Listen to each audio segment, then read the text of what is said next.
maschi.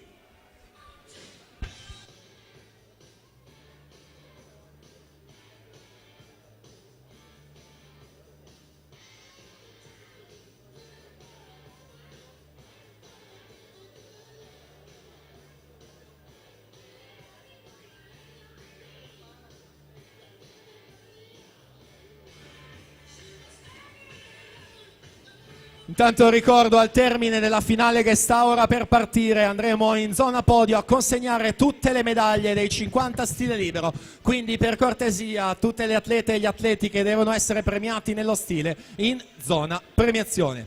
E dunque nuoterà in corsia numero 1 per lo Sporting Club Noale Nicolò Trabacchin, in corsia 2 per il Montebelluna Giacomo Vettoretti,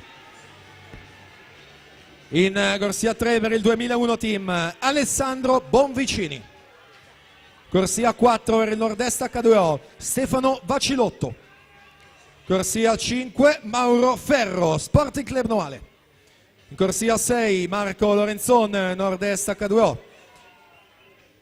lane 7 representing Macedonia Ljubko Angelovski, corsia 8 per il Montebelluna Nuoto Nicolas Marcon.